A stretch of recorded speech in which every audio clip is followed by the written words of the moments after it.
ดสบายหูไม่เคยได้ยินจากมึงสักทีกูไม่ได้เรื่องบ้างล่ะกูจนตลอดบ้างล่ะ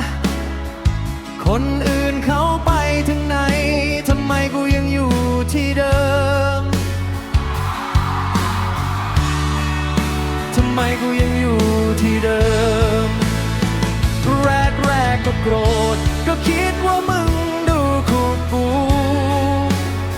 แต่พอเวลาผ่านไปถึงได้เข้าใจความหมายคำแรงของมึงไม่ได้อยากเหยียบกูให้จมแต่มึงแค่อยากเห็นกูลุกขึ้นเดินต่อทุกคำที่พูดออกมากูรู้ว่าเพราะมึงเหนื่อยใจที่มีเพื่อนไม่เอาไหนอย่างกูคนนี้ทุกคำที่พูดออกมาเพราะอยากผลักดันให้กูได้ดีเหมือนคนอื่นที่เขาไปไกลถึงแม้เพื่อนอย่างมึงจะมีแต่คำพูดแรงแต่มึงไม่เคยแสแสร้งแกล้งพูดให้ดูดีไม่ควรเอากูไปนินทาลับหลังให้ใครฟังต่อหน้าด่าได้เต็มที่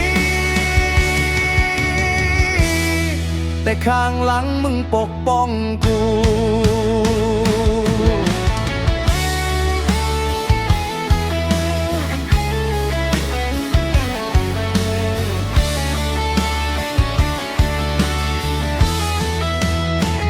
เวลาที่กูล้มมึงไม่เคยพูดว่ากูเก่งแต่มึงยื่นมือมาแล้วบอกให้ลุกเองมึงไม่เคยปลอบ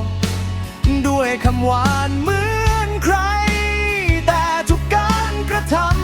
ำมันบอกว่ามึงห่วงกูวันที่กูสำเร็จมึงก็คงไม่พูดว่าภูมิใจ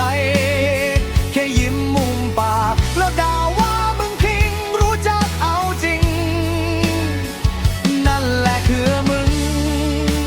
เพื่อนที่กูโชคดีมีคนบางคนพูดดีแต่ไม่เคยช่วยอะไรคนบางคนพูดแรงแต่ไม่เคยทิ้งกูไปกูเลือกเพื่อนแบบมึงดีกว่าเจอคนปากหวานแต่แทงกันข้างหลังถึงแม้เพื่อนอย่างมึงจะไม่เคยให้กูได้ยินคำชมแต่คนนินทาก็ไม่เคยออกจากปากมึงด่ากูต่อหน้า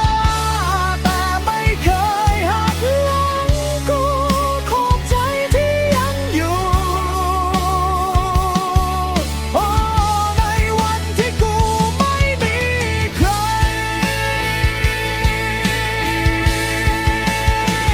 ถ้าวันหนึ่งกูไปได้ไกลกว่านี้ก็คงเป็นเพราะคำด่าของเพื่อนปากมาที่โคตรหวังดีกับกู